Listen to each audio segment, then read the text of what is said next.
Bom dia, meu povo, bom dia, minha gente. Nós estamos chegando ao sexto episódio da nossa temporada de reflexões bíblicas e eu convido você a estar comigo, presente por aqui, a pegar a sua Bíblia sem mais delongas e abrir no capítulo 15 de Marcos e caminhar comigo. Convido você aí a ler todo o capítulo 15 tranquilamente no seu lar, no seu secreto, enfim, para poder entender melhor. E agora a gente vai passear em alguns versículos, tá bom? Então, na minha Bíblia tem título: Jesus perante Pilatos, a crucificação e a sepultura de Jesus. Então, enquanto tá aqui no Jesus perante a Pilatos, do verso 1 ao 20, eu vou ler uns versículos com vocês. Capítulo 15, verso 9. Vem comigo? Vamos lá? 9. E Pilatos lhe respondeu, dizendo: Quereis que vos solte o rei dos judeus? Porque ele bem sabia que, por inveja, os principais dos sacerdotes o tinham entregado.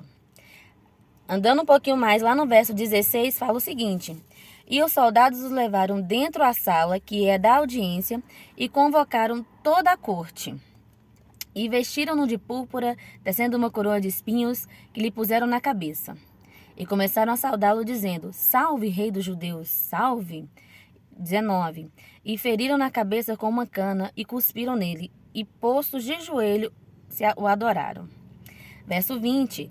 E havendo escarnecido, despiram-lhe a púrpura e vestiram com seus próprios vestidos e o levaram para fora, a fim de crucificarem. Aí aqui, na parte da crucificação, que é do verso 21 ao 41, vem comigo aqui no verso 24, mesmo capítulo 15, acompanha aí. E havendo crucificado, repartiram nos seus vestidos, lançaram sobre eles sortes para saber o que cada um levaria. E era a hora terceira, e o crucificaram. E por cima dele estava escrito a sua acusação: o rei dos judeus. Verso 29. E os que passavam blasfemavam dele, maneavam a cabeça, dizendo: Ah, tu que derribas o templo e edifica em 3 dias. Verso 30. Salva a ti mesmo e desce da cruz. Né? E da mesma maneira, também os principais sacerdotes com os escribas diziam uns para os outros zombando: Salvou aos outros e não consegue salvar a si mesmo. Verso 33. E chegada a hora sexta, houve trevas sobre toda a terra até a hora nona. E na hora nona Jesus exclamou com grande voz, dizendo: Elohim, Elohim, lama sabachthani, que traduzido é: Deus meu, por que me desamparastes? Verso 37. E Jesus, dando um grande brado, expirou. Né? Verso 39. E o centurião que estava de frente dele, vendo isso, clamava e expirava, dizendo: verdadeiramente o era o Filho de Deus. Né? E ali estava a sepultura, durante a sepultura e todo o momento, né, de Jesus ali antes da crucificação, na crucificação e naquele momento. Depois vem no capítulo 16, já a ressurreição, que nós já conhecemos bem, que esse Cristo está vivo e bem vivo aqui dentro de nós todos os dias, né? Mas aí eu trouxe essa palavra calar-se em cima desse texto que eu li, calar-se. E aí nós vamos ter a nossa reflexão aqui agora, vamos lá? Jesus e o segredo de calar-se, né? Jesus nos ensina como passar por momentos difíceis, gente, porque esse é um momento difícil. Aqui Jesus era 100% homem e ele passou por tantas coisas, por tantas situações difíceis, de zombaria, de agressão, de pessoas desacreditando, enfim, um momento de tristeza, né? Quem nunca passou também por alguns momentos assim? Claro, nem comparados, né, com o que Cristo sofreu por nós. Mas quem nunca não teve um pouco desses sentimentos, né? E quando o acusavam perante Pilatos, ele ficou quieto. Quando perguntava alguma coisa para ele, verdadeiramente, se você é filho de Deus, ele falava: eu sou, ou tu dizes.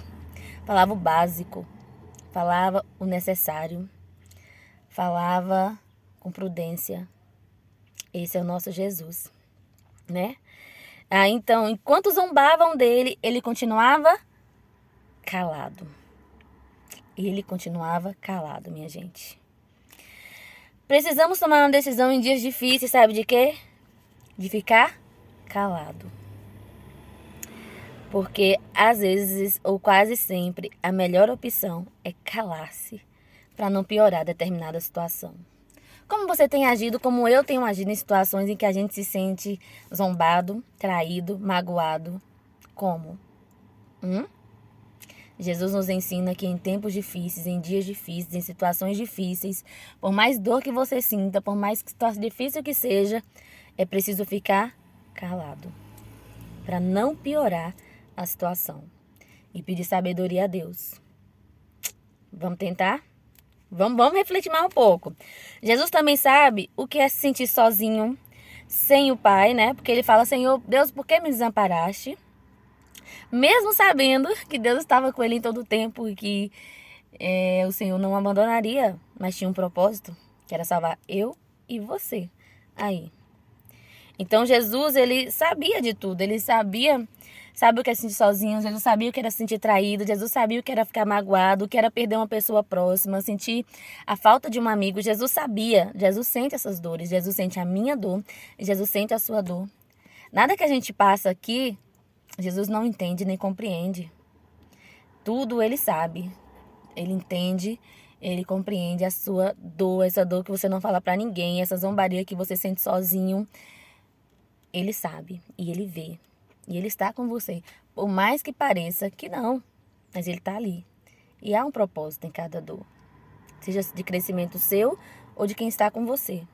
Mas, nesses momentos, eu e você precisamos calar e pedir que o Senhor resolva a situação. Né? E aqui no verso 15:33, cadê?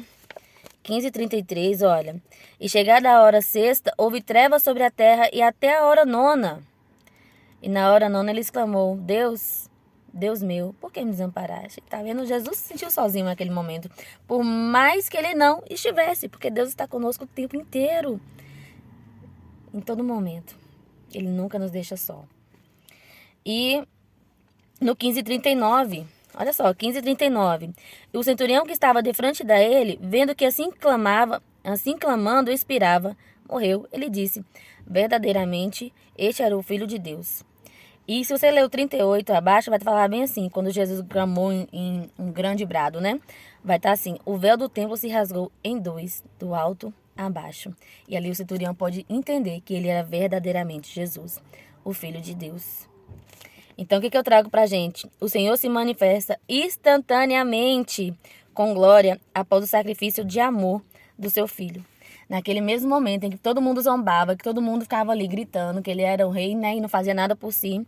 Quando ele morreu, quando ele se entregou, quando ele terminou seu sacrifício ali, instantaneamente o centurião foi manifesta a glória de Deus na vida do centurião, que ele entendeu, o Espírito Santo revelou a ele, abriu os olhos dele, de que que Jesus era realmente o Filho de Deus, era o homem que vinha para salvá-los. Então, a glória de Deus foi manifesta no momento certo, a partir do momento certo, enquanto Jesus ficava ali, calado, pedindo graça, e que o Senhor não abandonasse, e que o Senhor ficasse com ele. Mas ele falou pouco, ele foi prudente, ele não piorou a sua situação com as suas próprias falas. Ele ensina a gente também o segredo de ficar calado. Porque quando na hora certa o Senhor se manifesta com glória. E isso é lindo. E você vai se sentir maravilhado. Vale a pena calar-se e esperar que Deus faça. Porque Deus faz. Entendeu? Deus faz. Jesus, ele sabe exatamente as nossas angústias, meu povo. Porque ele, enquanto homem, passou por muitas delas. Né?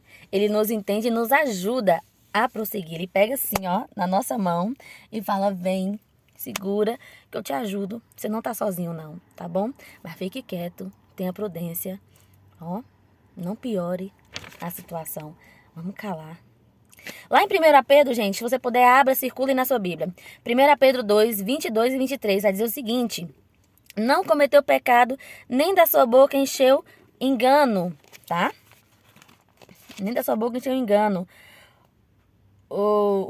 E quando injuriavam, não injuriava. E quando padecia, não ameaçava. Mas entregava-se àqueles que julgava injustamente. Esse é o nosso Jesus que nos ensina a calar, para que a glória de Deus venha sobre nós. Para que não seja o eu, nem o seu, ego falando, nem a minha, nem a sua postura falando, mas que seja a glória de Deus se manifestando naquele momento de dor, de angústia, de zombaria. Amém? E eu preciso dominar a minha língua. Você precisa dominar a sua língua. Nós precisamos dominar a nossa língua nos tempos difíceis, porque Deus faz no momento certo. E é esse o segredo. É dominar a própria língua nos dias difíceis, para que a gente não piore a situação e peça a Deus depois, Senhor, ajuda aqui a melhorar a situação, que eu mesmo deixei mais difícil do que já estava. Então, que o Senhor tenha misericórdia de mim e de você aí. Se essa palavra falou com você, compartilha com um amigo, divide ela aí com alguém, abençoa alguém que está passando por um momento difícil e precisa de sabedoria e discernimento.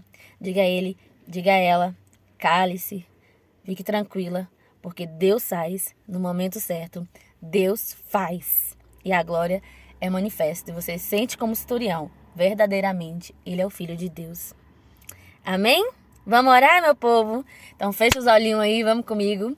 Senhor Jesus, Pai amado, muito obrigada pela minha vida, pela vida dessa pessoa que está aí do outro lado me ouvindo. Que o Senhor possa estar abençoando, cuidando, tratando as suas feridas, seu momento difícil e ajudando a gente a dominar a nossa língua para que a gente não piore situações que já estão tão difíceis de ser lidadas. Pai, em nome de Jesus, que o Espírito venha entrar em nós de uma forma linda e que a gente possa entender que é o Senhor, verdadeiramente é o Senhor nessa situação difícil, verdadeiramente o Senhor segurou a nossa língua, verdadeiramente o Senhor agiu para a honra e glória do teu próprio nome, Senhor. Então, muito obrigada, que o Senhor continue nos amando com misericórdia e graça, achando graça e misericórdia em nós. Obrigada, Senhor, e perdoa. Perdoa os nossos pecados. Perdoa as vezes que a gente, nas situações difíceis, só pioramos, só envergonhamos o Teu nome. Nos perdoa, Senhor, em nome de Jesus. Nos conceda sabedoria no calar, porque a Tua palavra diz que há tempo para tudo. E nos dias difíceis é preciso calar-se, para que a gente não piore e para que a Sua glória seja manifesta. E nós queremos isso, meu Pai. Em nome do Teu Filho amado, Jesus. Amém! Amém. Um beijo no seu coração, que Deus te abençoe.